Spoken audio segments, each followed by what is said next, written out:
Nearly all the men in my family were soldiers.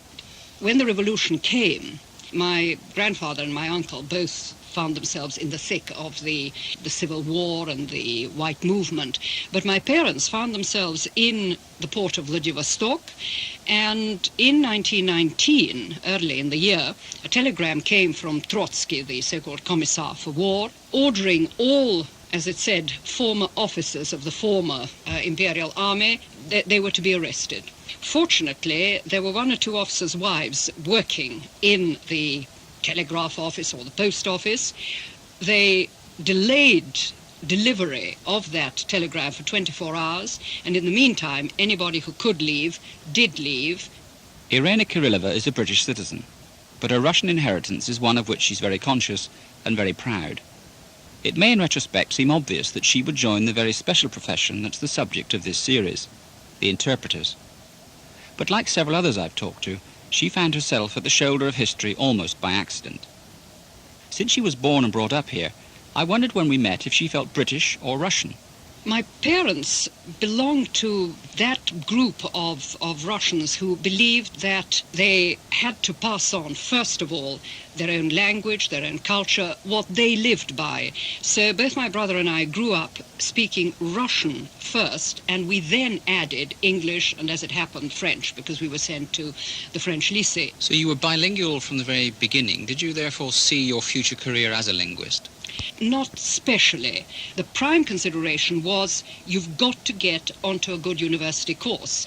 So first I and then my brother read French and Russian at Oxford. So how did you become an interpreter? By accident. I had come down from Oxford, was working in London, doing some teaching.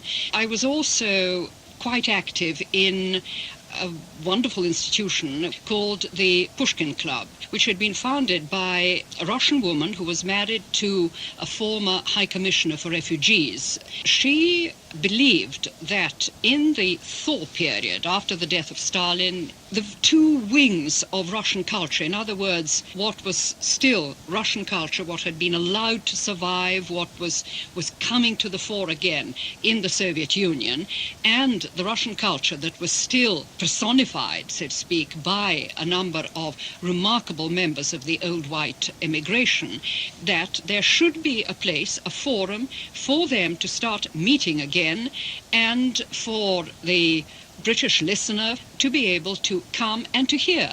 And one day we were expecting Mstislav Dobuzhinsky, who was one of Diaghilev's painters, to come and read excerpts from his autobiography. Now, he had obviously been writing in Russian, but his publishers had promised him that section which had already been translated.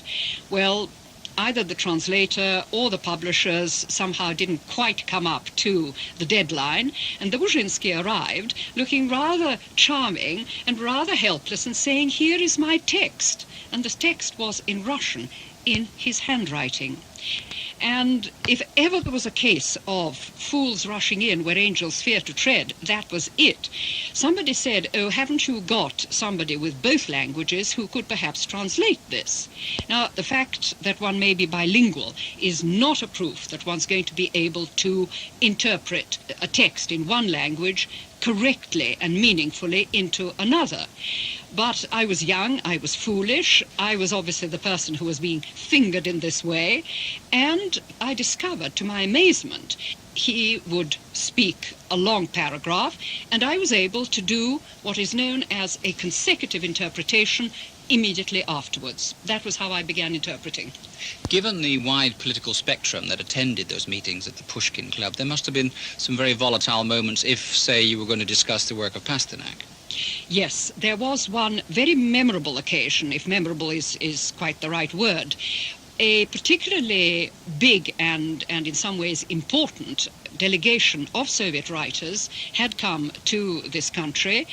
It was headed by a man called Alexei Surkov, who was the then secretary of the Union of Soviet Writers and had been instrumental first in Well, certainly harassing, if not hounding, the then already sick Pasternak, and who was certainly the instrument that the Soviet government used to forbid Pasternak to go and receive the Nobel Prize for Literature that he had been awarded, and who later, just before the visit of this delegation, had also been instrumental in packing away Pasternak had just died, mistress, companion, Olga Ivinskaya and her daughter, into a labor camp, not a very severe one, but still a labor camp. The delegation also included the very, very distinguished chief editor of the literary magazine The New World, Novy Mir, which was publishing a whole lot of real literature, and it was Twardowski who took the very daring decision to publish One Day in the Life of Ivan Denisovich, Solzhenitsyn's first and one of his best stories, and we were wondering what on earth was going to happen, because a large but politely hostile audience had assembled. The rumor had got round that Surgov was going to be a member of that group, and people were all set to ask him very sharp, if not hostile, questions about Pasternak.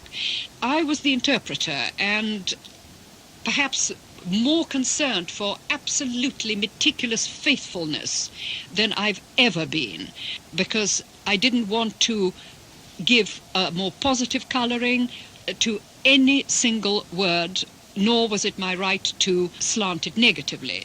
And Surgov did an extraordinarily clever thing. He began by saying, yes, I know that you want to hear about Pasternak.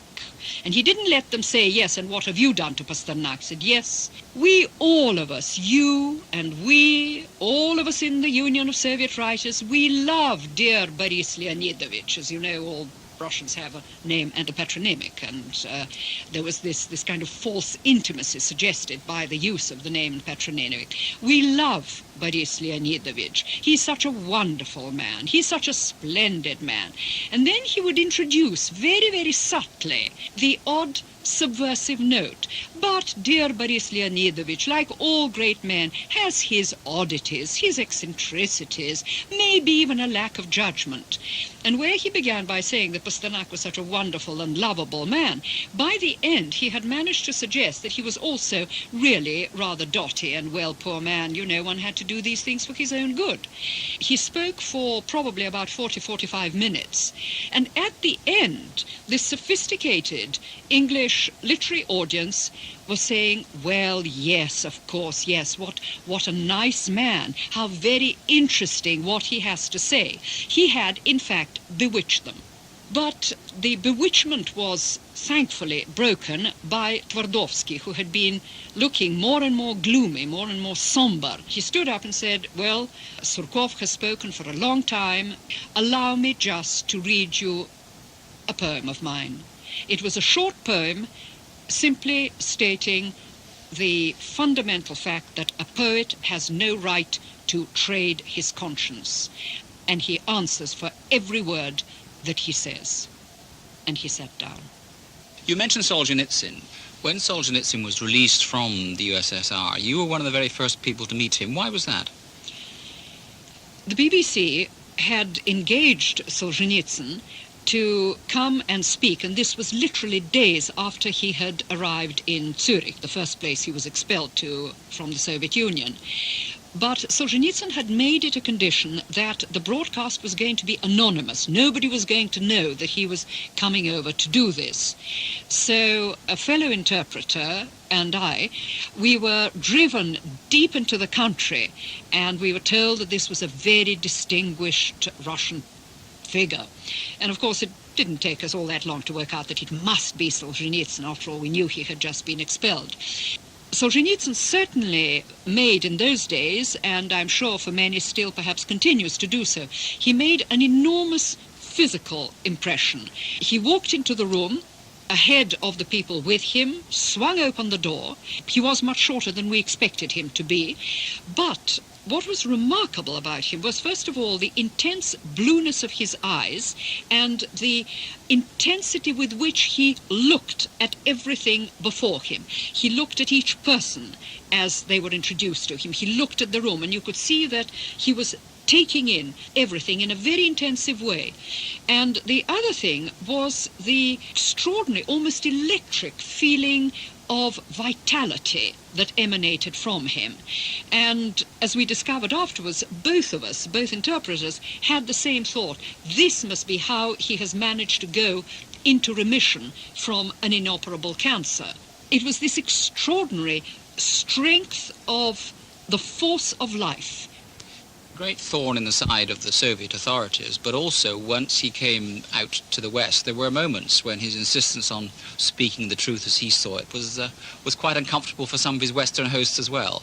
I think Western progressive liberal intellectuals were a group of people who irritated him by their, as he saw it, naive and ignorant sympathy and blindness to what the Soviet Union really represented.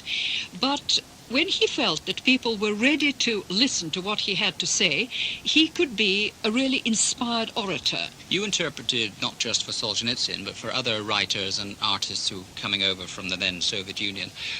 Were they all easy to interpret for? Was Anna Akhmatova, for instance, was she easier than Solzhenitsyn to work with? She was very different. I think it's not a question so much of saying who was easier or more difficult.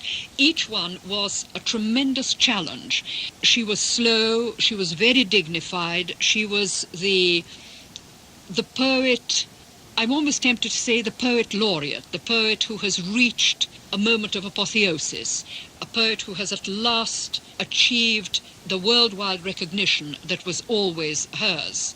And she was looking back. She was reliving certain experiences in the light of that universal recognition. It meant an enormous amount to her to be honoured as she was here in England when the University of Oxford honoured her with a D.Litt. She knew enough English to listen very, very carefully, which is always a little bit unsettling for the poor wretched interpreter. She wanted the quality of her speech as well as the sense of her words to be very exactly portrayed. And when someone asked her, whom do you consider the greatest poets of the 20th century in Russia, she answered immediately, but why? It is, of course, Mandelstam, Pasternak and Akhmatova. She was very conscious of her own worth then. Yes, but one didn't feel that it was arrogance. She simply was too old and perhaps too sick to bother about social niceties. Did you find that having interpreted for all these very important and considerable artists and writers, that was a good preparation for when you met, say, Gorbachev for the first time when he came here? Again, it was a very different interpreting experience. Again, an immensely memorable historical one. But with interpretation for politicians, you have to be very certain of your technical language, whether it's political or economic, of the correct diplomatic terms. So my first consideration was, if I have to interpret, let alone for Gorbachev or for other members of his delegation, that I was fully aware of the necessary vocabulary. And the conditions in which you interpret are not always very easy. You have to change very rapidly from simultaneous interpretation in a booth with earphones and a microphone that is immovable in front of you to consecutive interpretation, where any good interpreter will always have a little notebook and will make short notes, because again, not a single part of what is said can either be paraphrased, it's got to be very exactly interpreted, and all the terms have to be there, intact.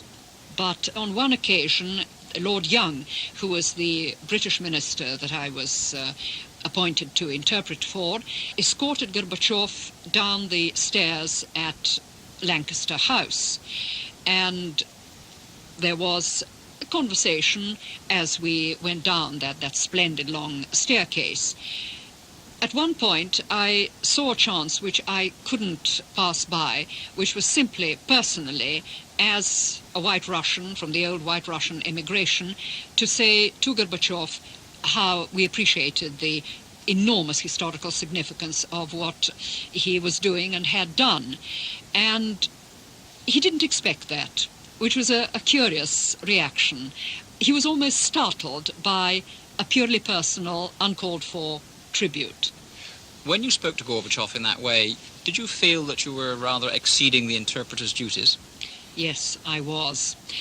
I couldn't resist taking advantage of that opportunity, but certainly I was breaking the very strict conventions that govern the interpreter's place. The interpreter has absolutely no business talking to what is known as the principal. But Lord Young was silent. I could sense that there was a short blank period, and it was such a historic moment, such a memorable one, that I took my courage in both hands and quickly said what I had to say to Gorbachev, and I don't regret it, though I certainly wouldn't make a habit of this sort of thing. But on several further occasions I met them and had a fair amount to do on one occasion with his wife, Raisa Gorbacheva, who, as we know, had a stroke, and a more serious one than I think we realized, when they were temporarily under arrest at Faros in the Crimea. And she showed great courage and great inner discipline in disguising the physical aspects of her stroke. She tires easily if she walks, but she remains as conscious of her femininity, tries to be as elegant as she ever was, and I think of them both with great warmth. When Gorbachev came here was, I think, in 89, wasn't it, when you met him? Yes. That was at the point when people thought that he looked as if he was from abroad, that he was going to succeed in reforming the country. Did you get the impression that Gorbachev himself felt that he could succeed in reforming the whole system and survive himself politically?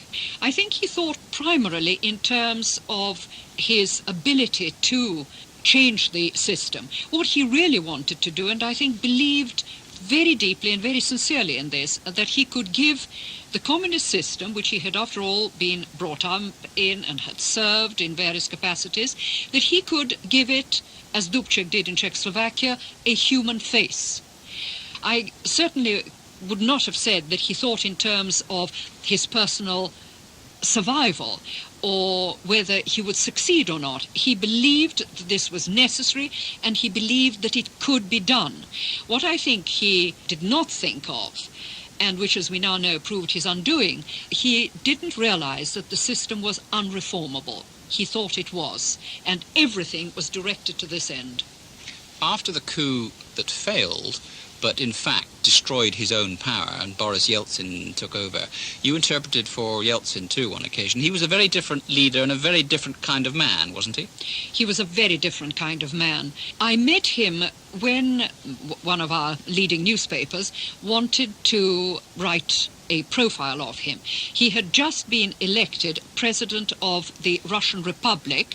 This was 1990, so the Soviet Union still existed. So he was simply president of Russia, but within the Soviet Union.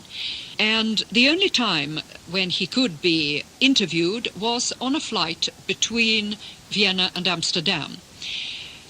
The journalist who was going to interview him was an extremely sophisticated and experienced journalist, but a real academic intellectual. Whereas the moment we met Yeltsin, both of us, in our different ways, realized that this was not an intellectual. This was a man of very, very different temper. He was willing to be interviewed, but was rather nervous about it. He didn't know what form that interview would take. And when faced with sophisticated questions along the lines of, now, Mr. President, if you were to suppose that such and such a thing were to happen, and such circumstances would perhaps affect it, what do you think ought to be done? Yeltsin reacted in a very peasantry way, and I have no hesitation in saying that, because not only does he make no effort to disguise his peasant roots, he is in fact very proud of them and speaks of himself as a man of peasant stock. And he reacted characteristically. He just fell silent. He retreated. And at one point I had to say to him, Boris Nikolaevich, if you do not give this interview, I'm afraid the profile may still be written, but so to speak, without your participation. And again there was a characteristic reaction. He scratched his head, he brooded on that for a few minutes and said, all right. What I had to do on that occasion was not only to interpret the question, but certain sections of each question I had to gloss a little bit, to interpret them in terms that were more perhaps familiar to him. Yeltsin is an intelligent man, but it is an instinctive and intuitive intelligence. If you glossed the questions, did you find you then had to gloss the answers as well? No, because he responds very directly. He's articulate in his own way. It isn't a cultured Russian that you hear. It is a Russian very strongly marked by his own regional Ural accent, but he answers directly. He doesn't play with concepts. He answers on points of fact, whether about himself or about the political situation. Ever since the execution of the Tsar and his family, the British royal family had always refused to go to the Soviet Union and didn't, in fact, go until that regime had virtually disappeared. You accompanied them on that occasion. Did you feel this was a significant moment in history? It was certainly perceived, I think, by the Russian side, and I think by many people on the British side as well, as a historic event. From the Russian side, and I heard President Yeltsin say this more than once, it meant an enormous amount. Not only historically, this was the first visit by a reigning British monarch, but what I heard said more than once by the Russian side was, if the British Queen, the Queen of Britain, has agreed to come to Russia, it means that we have returned into the family of civilized nations. That was the historic significance of the royal visit for Russia. How important has it been to you to act as a bridge across the language divide? I've always considered it a very real privilege, because I was given both those great sources of riches, both British life and the culture growing up and living in this country, as well as the Russian culture that was mine practically from the moment I could stand and speak. I have always been very conscious of the privilege of trying to make the one understandable, intelligible to the other side. You mentioned the cultural side of it. It isn't just, in fact, a language barrier, is it? It's a cultural divide as much as a language divide. Yes, language, of course, is the bearer and the expression of a culture, and a culture means a certain cast of mind, certain attitudes, certain understandings of given values, and all of that, I consider, has to be conveyed in interpretation. And in that sense, I'm very glad that I've had the opportunity of interpreting not only in the political field with its very specific and technical demands, but also in the cultural field. Are there some cultural and political concepts that are much more difficult to translate or to interpret literally from the Russian into English? There are a number of words which are easily translatable, but which may have acquired, or always have had, rather different connotations. One example is when we talk of democracy, we talk of democracy in terms of a long history of democratic institutions and a respect for the law that supports that democracy. This is a new experience for Russia, and therefore the word democracy has connotations associated with the historical development of the last 5 or 6 years. Another word that is always tricky is the word compromise. Now, when we talk of a compromise, we talk actually of a positive give and take, whereas compromise in Russian is an extraordinarily difficult word to translate because the concept tends to go more in the direction of compromise, where this is the best that can be done but is far from ideal, rather than a process of give and take. The period at which you've been working in this sphere, you've worked through the worst days of the Cold War, and you've seen that Cold War come to an end. It doesn't seem to have ended the conflicts that happen, particularly in that part of the world. Do we now need interpreters as much as we always did?